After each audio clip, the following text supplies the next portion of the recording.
Good afternoon. It's Thursday, the 16th of November 2017, just after 1 o'clock. Apologies for that slight delay. Welcome to UK Column News. I'm your host, Brian Gerrish. With me in the studio, Mike Robinson, of course. We're delighted today to be joined by Caroline Stevens, and with Caroline, we're going to be having a little bit of analysis at this morning's talk by Henry Bolton, UKIP leader, who's been speaking on what's happening in defence and EU military unification. But we like to start our news with good news where we can, and it is good news, Mike. Absolutely, because opium production is up, as you would expect. Bumper harvest this year in Afghanistan. This year's Afghanistan opium survey out today.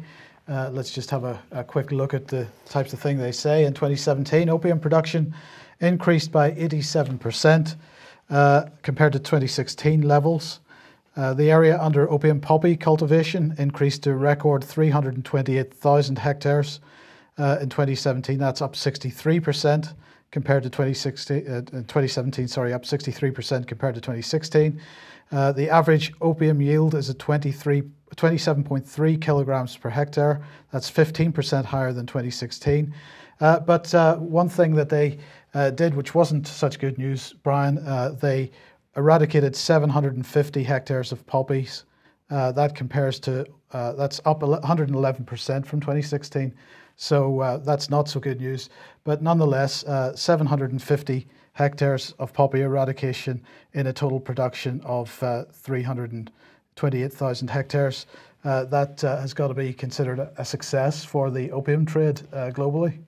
Absolutely, Mike. And just for any newcomers to UK Column that don't appreciate the very dry humour around this very dark subject, what we are showing, of course, is that since the West has got back and active in a military sense in Afghanistan, far from declining, the opium production has increased dramatically. Well, that's absolutely right, Brian. As we can see here, NATO even adding more troops to Afghanistan, 3,000 additional troops. This was reported earlier in the month, I think on the 7th of November. So more NATO troops going to Afghanistan. We've got to remember that in 2001, as we can see from this graph from the United Nations, from a previous UN World Drugs Report, that in the year that the Taliban was in charge in Afghanistan, they had almost completely eradicated opium production, but the West went back into Afghanistan, and ever since then, yields have just increased. Hectares under cultivation have increased. It's been a massive success for the West. Since we are a mouthpiece for the Russians, let's have a look and see what the Russians said. Brian, Maria Zakharova, Foreign Ministry spokesperson speaking today, said Afghanistan's drug trafficking industry is a threat to international security and stability, and that, she says, is according to the UN Security Council. In March this year, Lavrov had made the point that during their operation in Afghanistan, the terrorist threat has not been rooted out, while the drug threat has increased many times over. Of course, we've got to remember John P. Walters, who was the Director of US Office for Drug Control Policy. In a memo, he said that Britain opened the door to narco traffickers in Afghanistan, particularly Helmand province, and now it's impossible to tell the difference between the traffickers and the insurgents. Absolutely at the doorstep of this country. A local Afghani MP, if we remember a few years ago, told an Iranian news agency that foreign forces deployed in Afghanistan are involved in the production and trafficking of opium in Afghanistan. She said, as long as foreign forces are present in Afghanistan, the cultivation, production and trafficking of drugs will continue in this country.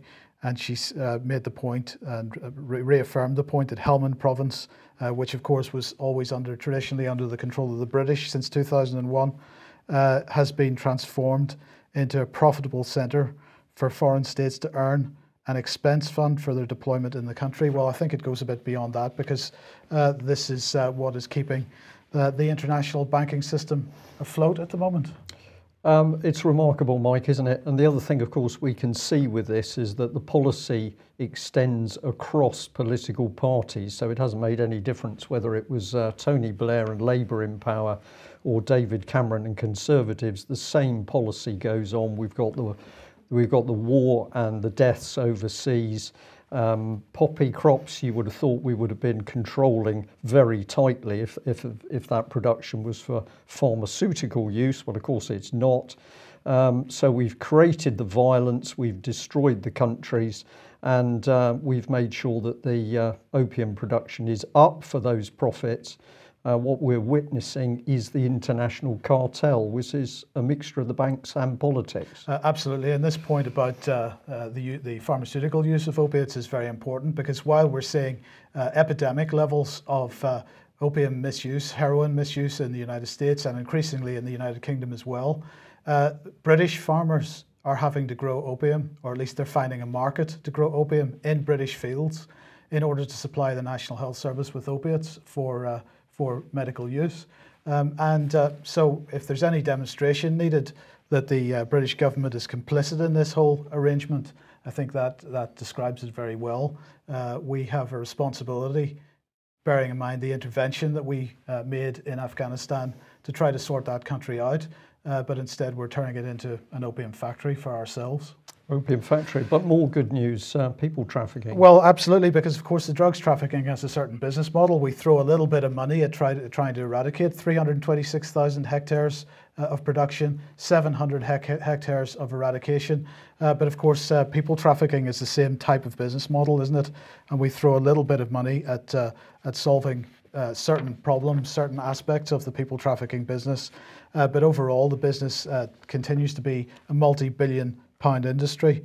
But in the meantime, the people that are suffering at the poor end of that business actually get treated pretty badly by the British state. This is Detention Action.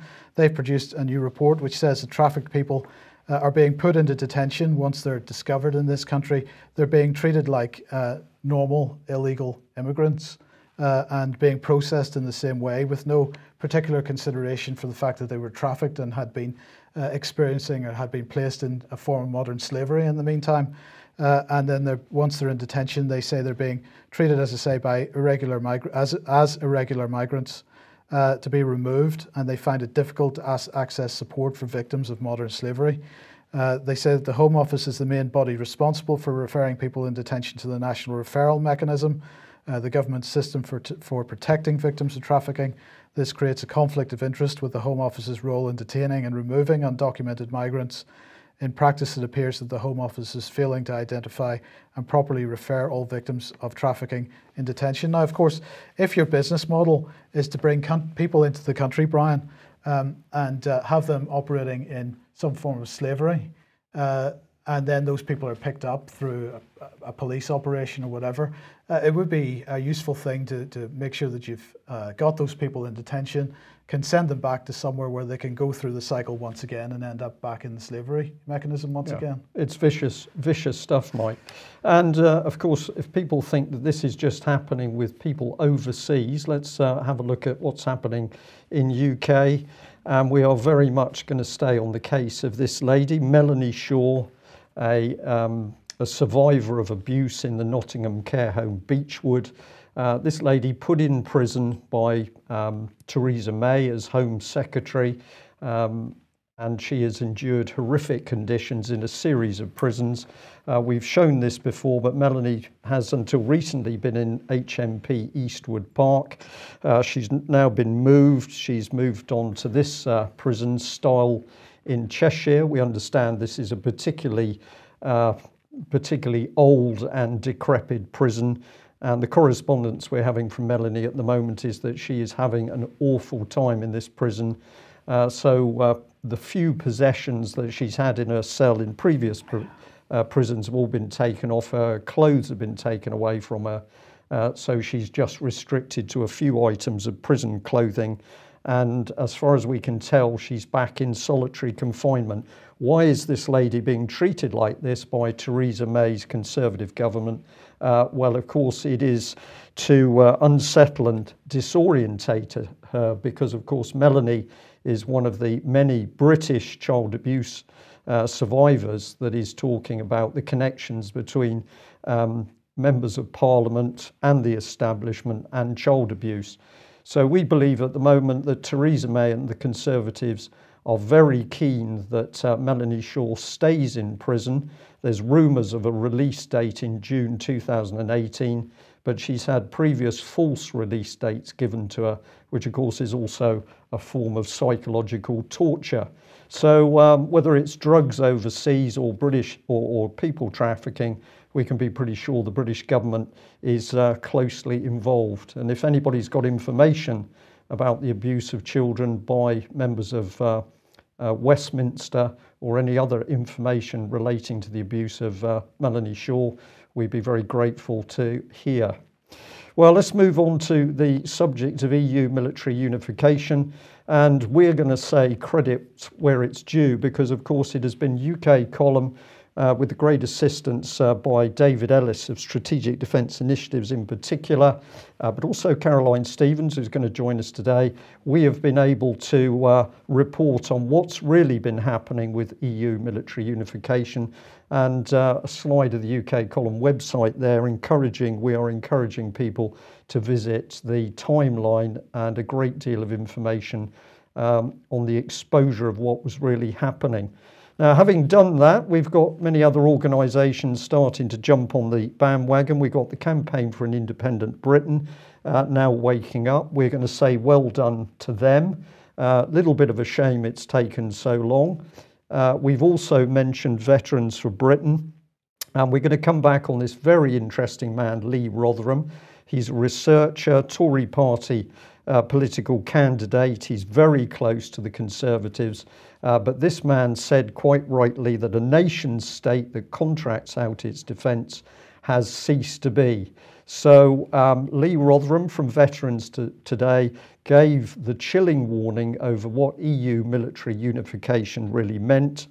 But what we've said alongside that is that we've been very surprised indeed that none of the senior Tory grandees who are closely aligned to Veterans for Britain and Mr. Rotherham himself have actually spoken one word to alert the British public to what EU military unification really means. So on screen there are some of the people we are now fingerprinting, I think is probably the correct description. We got Lord Lamont, we got David Jones, John Redwood MP, John Hayes MP, Steve Baker MP, Jacob Rees-Mogg. He's been getting a lot of press recently, but he's totally silent on EU military unification. David Davis in the power seat of Brexit, supposedly. He's not talking about it, and neither is Theresa Villiers.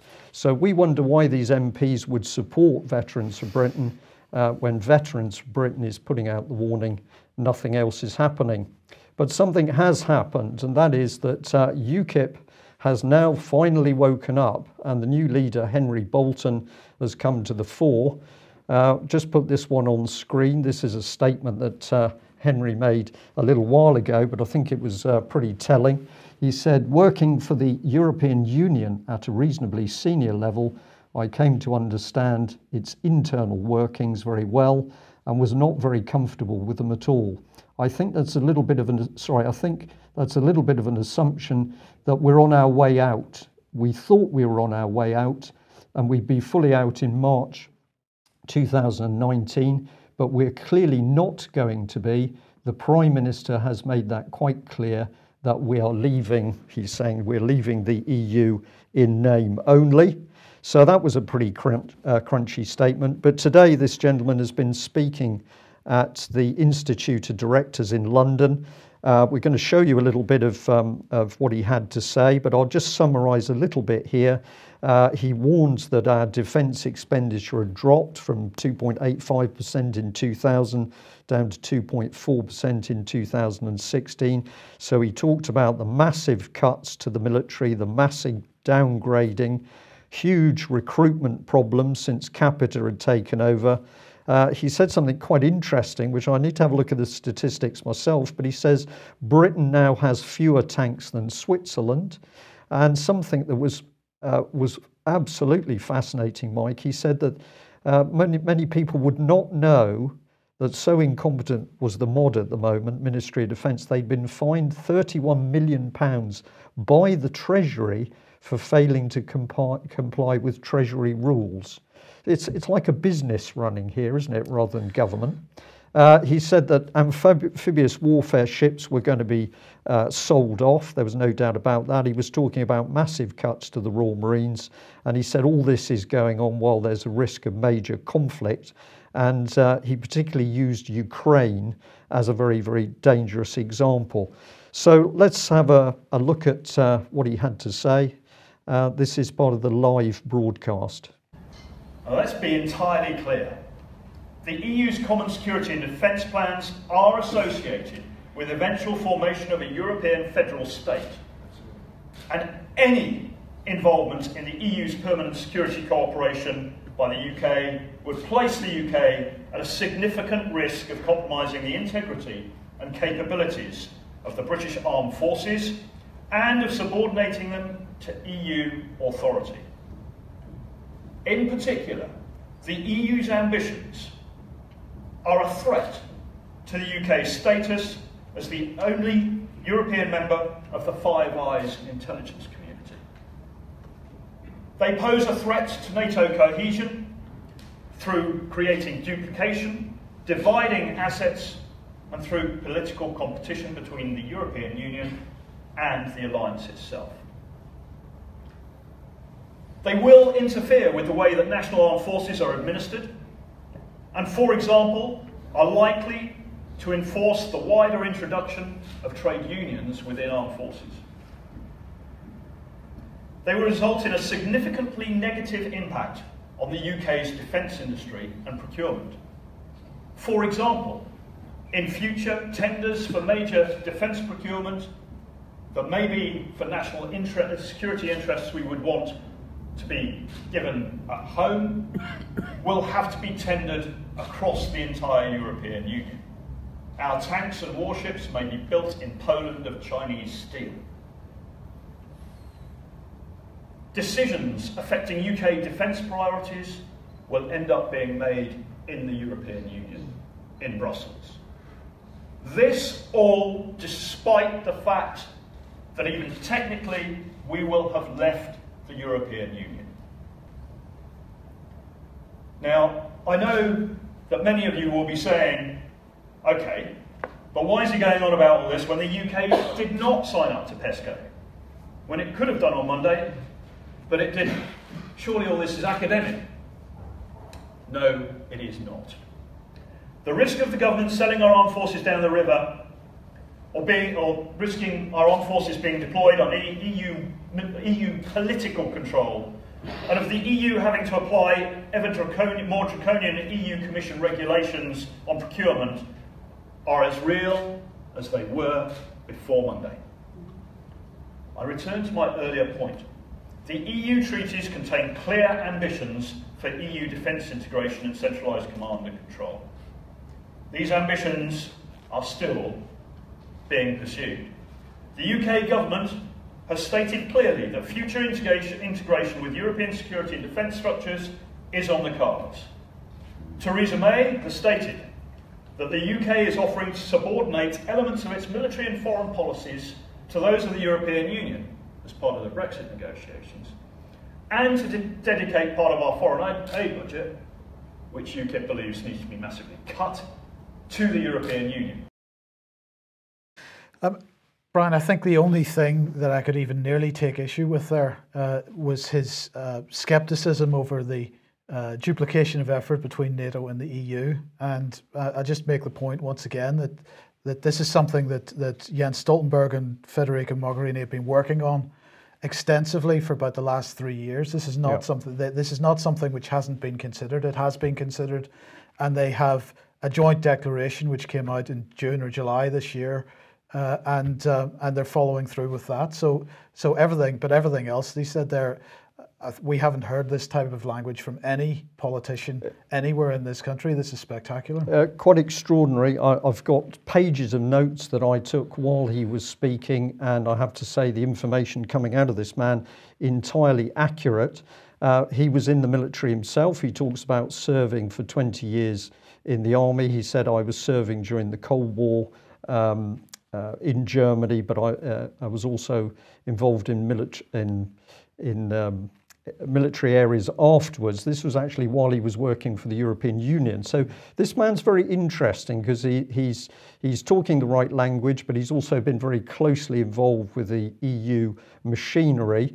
But I think let's bring in Caroline Stevens. Now, Caroline, some people were not able to get this live Facebook transmission when it started this morning at about 20 to 11. I know that you missed some of it, and I believe that you had not seen all of the information in the clip we've just shown. What is your take on this man and what he said? Thanks for having me back, Brian. That was actually the bit where my frame, so it was good to catch up on his talk about PESCO. Parts that I saw were him talking about the depletion of the armed services, the veterans not being looked after properly, jihadis being looked after, given houses, but veterans lying on the streets, 7,000 of them apparently. It's good to hear him have the same take on as the campaign we've been running for the last 6 weeks, and there's no as you say, Mike, about the name. Caroline, I'm just going to interject slightly. You've got a little bit of breakup on your microphone. It might be the connection into your computer, or possibly if you're. Yeah, that sounds a little bit better. Okay. So NATO. The thing is, we've been led to believe that the EU Defence Unit would be bad. But in actual fact, in the EU Observer on Monday, it said that this was good for Europe. NATO was actually saying it was good for Europe, and it was good for NATO to have this EU Defence Unit. So really, what's going on here? And also, in the EU Observer, it said British firms stand to lose defence contracts. So you can imagine now that a lot of defence firms, based on information, possibly erroneous information, will be thinking, right, we need to lobby the government to see if we can sign up for PESCO, because it's not too late. We can sign up at any time. And of course, Boris said that we would support the cathedral. So what does he actually mean by support the cathedral?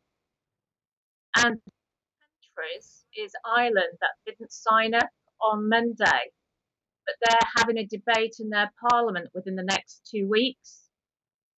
So if Ireland should vote to opt into PESCO, with Ireland, Southern Ireland having a border with us, how does that play? So there's lots of questions. And the fact is that Boris Johnson went to the meeting. What does it signify? Does it signify anything? Actually, Boris wasn't the only one at the meeting, because Earl Howe was at the meeting as well. He wasn't at the foreign ministers meeting itself, obviously, but he was in the background speaking to other people. So it wasn't just Boris at the European Council meeting on Monday.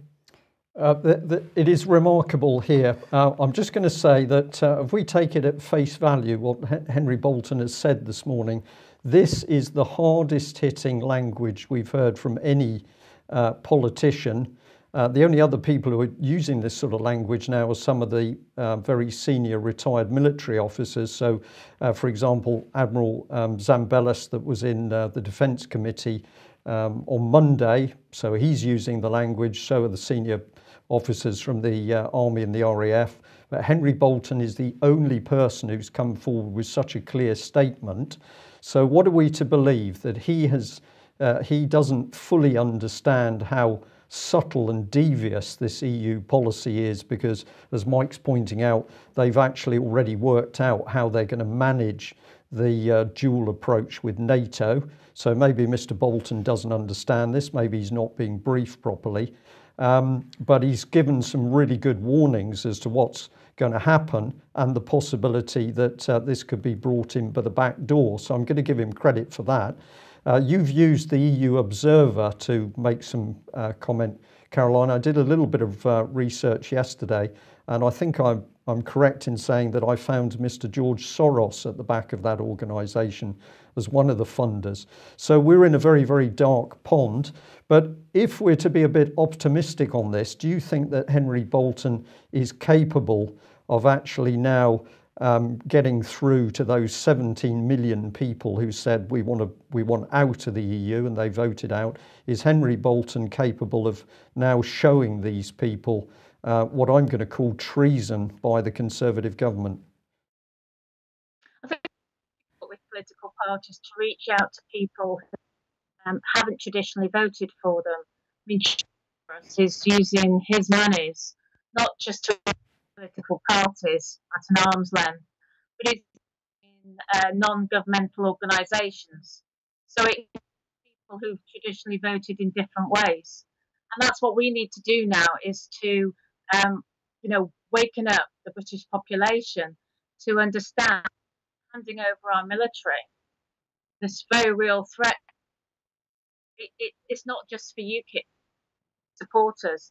This actually is a great way of getting Remain voters on board and having a much wider audience. So I'm not sure that Henry Bolton on his own can do that.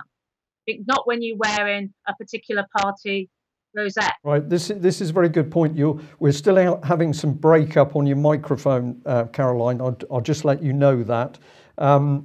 But this is absolutely right.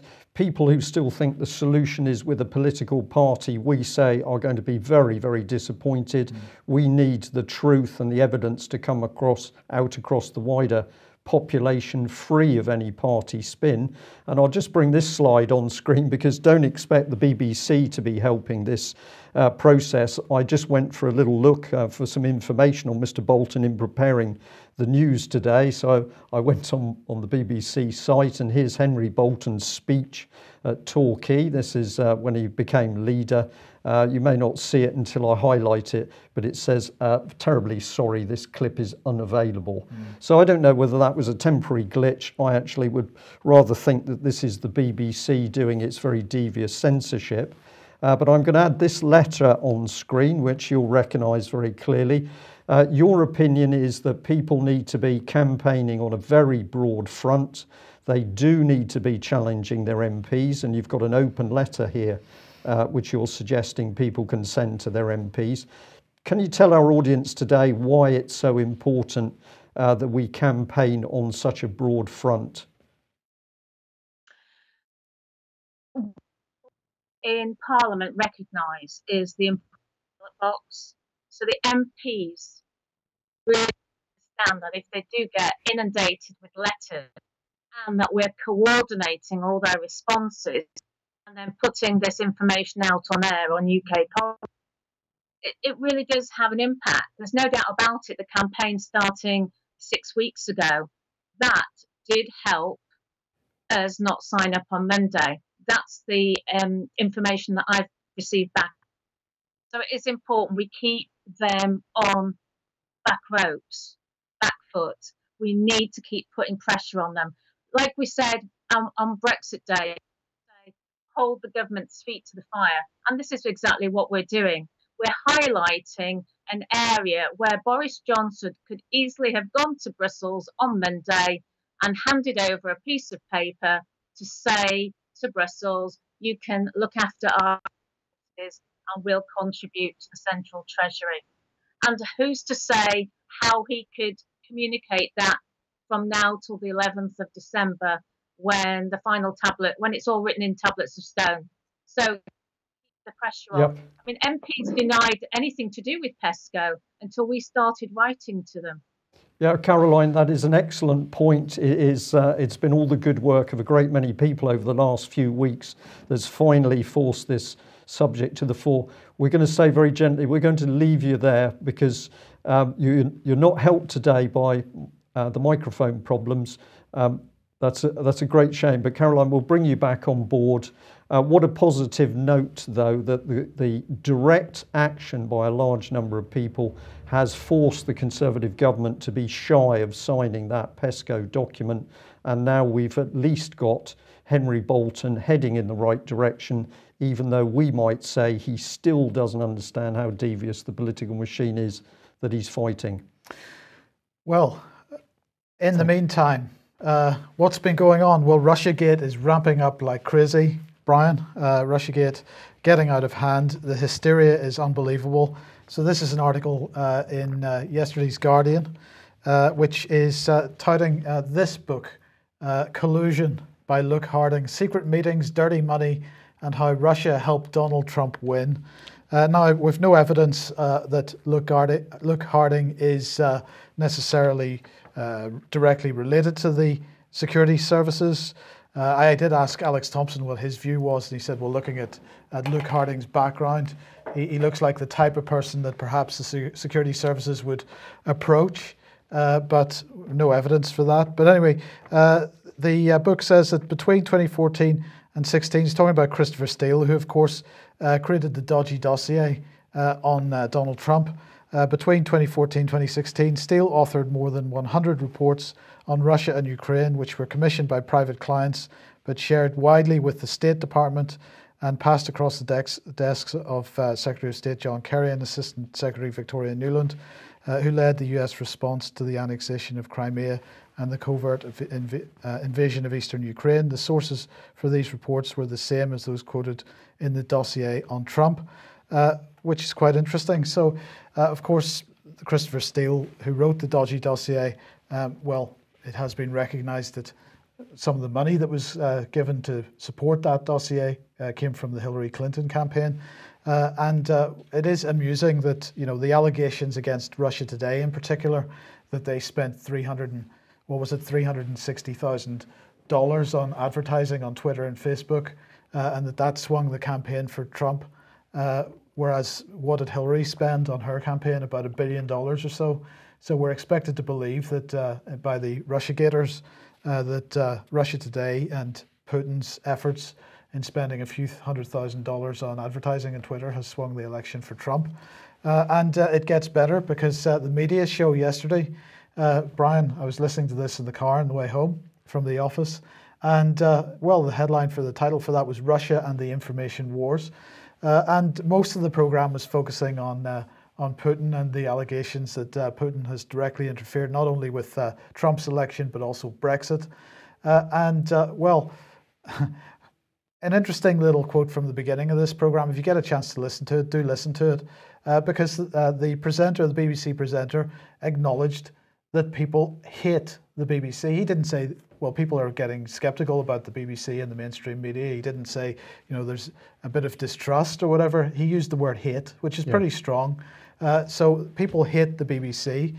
Well, is it any wonder that people hate the BBC and the mainstream media when they produce headlines like this? This must take the biscuit for the most impressive headline of the entire millennia so far, the century so far at the very least. Trump pauses during remarks for a sip of water. Yeah. That is the headline. Can you believe that? Well, of course, there's all sorts of implications in that. He needed a sip of water because he was hot and sweating and panicking. He needed a sip of water because he was unwell. He needed a sip of water because he was weak. No, apparently it's because they're making fun of him because he made fun of somebody during the campaign for having to take a sip of water. Right. But anyway, it's not the point. Yeah. It's just the quality of the journalism here that's the point. But don't worry, because the mainstream media is going to sort it all out, and they're going to make it up to us, Brian. They're going to make it up to us, and they're doing it through this organisation, the Trust Project. This is what it is. This is how the mainstream media is going to sort the problems out. We're going to stop hating them immediately as soon as this gets ramped up. This is all about news with integrity, okay? Is this the same as Reality Check? No, this is much better than that. Okay. This is much better than that. The Trust Project is a consortium of 75 news organisations, including the Financial Times, the Washington Post, the Economist, Trinity Mirror, a whole bunch of others. It has been set up by a lady called Sally Lehrman, who's a journalist apparently, and she's leading this project from the Santa Clara University Markula Center for Applied Ethics.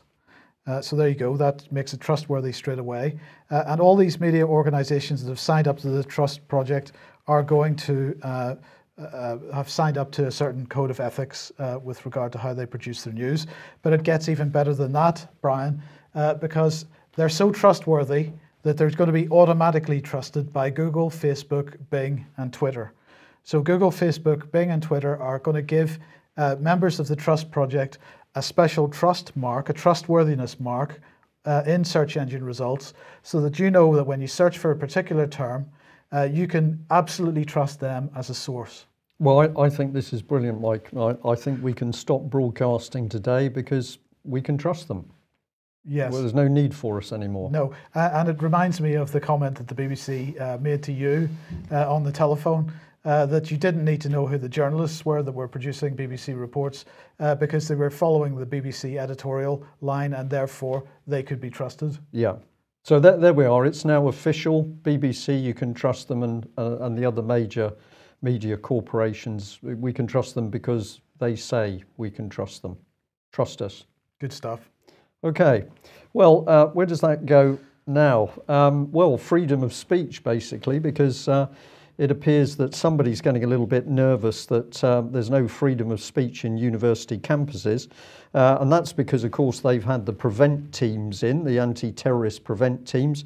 And we remind people these teams work for British security services. They are not working directly for the police. This has nothing to do with policing by consent. So those teams going into schools, primary schools, but also into universities, and of course warning people that there's no longer free speech in UK and you need to follow the government line. A bit of this has got back to Parliament though, so we've got a debate here. Is freedom of speech restricted on university campuses? Many people would say, of course not.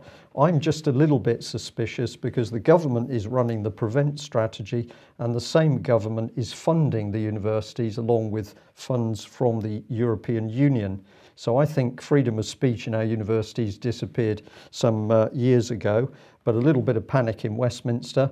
This one's quite interesting. Margarita Simonyan, is that right, yep, of Russia Today. And she has come out with a little video clip which contains this. She says, on the site of the BBC World Service several years ago, she doesn't know whether it's there today effectively, there was a statement that they exist in order to bring the British values into the world. I've labelled it at the top, no, not British values, but BBC political values. So isn't it remarkable? Once again, we have to look to a Russian to understand the huge propaganda machine the BBC is, and it's so arrogant it can't understand why people hate it. Remarkable. Well, getting on to serious things then, Grenfell Tower, the police have decided that to release what they describe as the final figure for the number of victims that were caused by the fire itself. 70 people died in the fire, plus one, which was a baby that was stillborn as a result of what happened. The Metropolitan Police Commander Stuart Cundy said, I've been clear from the start that a priority for us was recovering all those who died and identifying and returning them to their families. Specialist teams working inside Grenfell Tower and the mortuary have pushed the boundaries of what is scientifically possible to identify people. After the fire was finally put out, I entered Grenfell Tower and was genuinely concerned that due to the intensity and duration of the fire that we may not find, recover and then identify all those who died. I find that an interesting statement. Specialist teams pushed the boundaries of what is scientifically possible to identify people. I'd like to understand a little bit more about that. The police said that they had originally had, or at least in June, they had a list of 400 missing people, Brian, but that they were able to discount many of those because quite a number of them, they had apparently been the same person reported multiple times with possibly different spellings. That's what they're saying is the reason why it's 70. But then we had this in the Sun today. Beginning of the blaze, what caused the Grenfell Tower fire? How a hot point fridge and outside cladding contributed to the horror London blaze. And they say an inquiry is underway to work out what happened and why the fire broke out. The deadly Grenfell Tower blaze started in a hot point fridge freezer, model number FF175BP.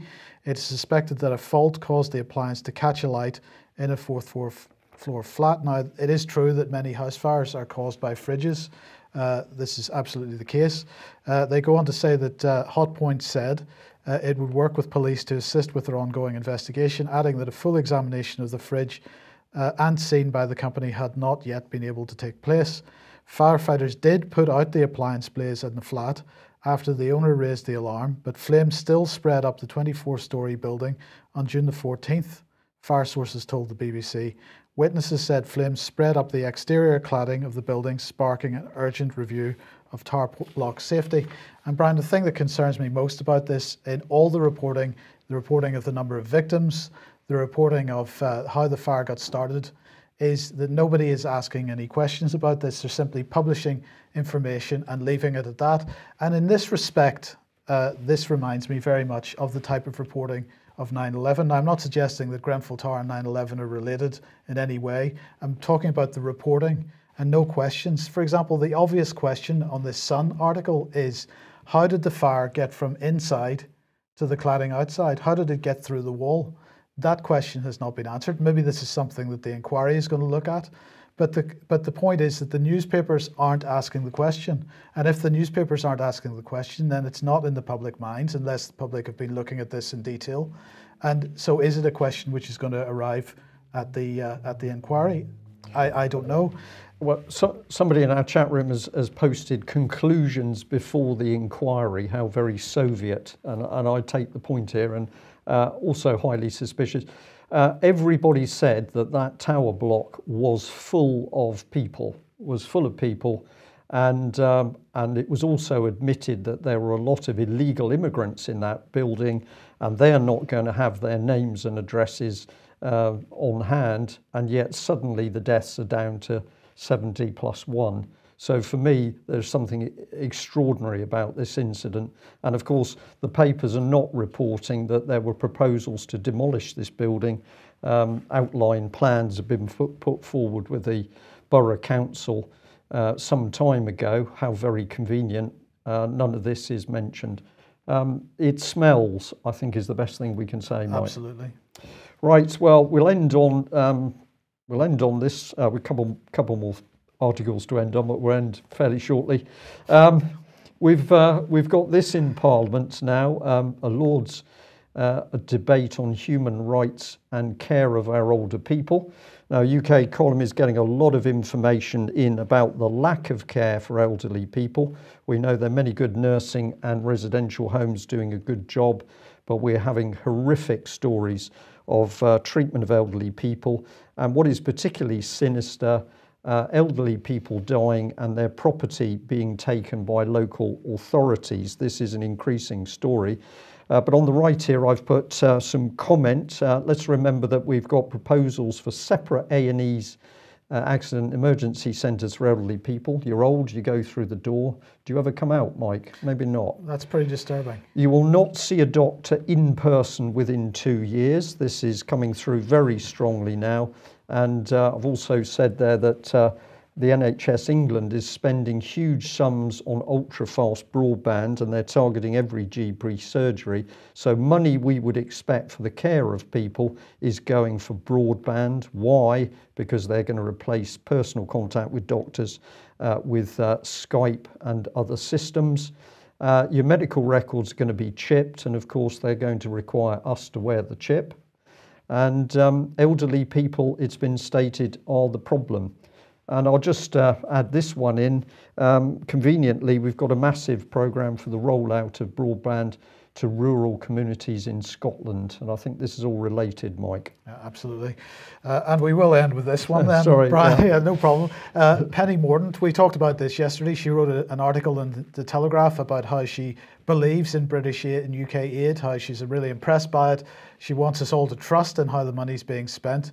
So I thought I would ask her a question, because a few months ago I put in a Freedom of Information request. I'm still following up on this, asking for the quarterly statements, the quarterly financial reports that the White Helmets send to the Foreign Office.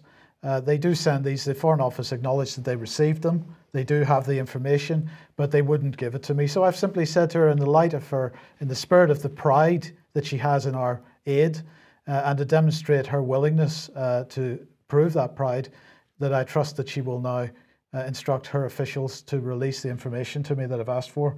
It doesn't seem like such a hard thing.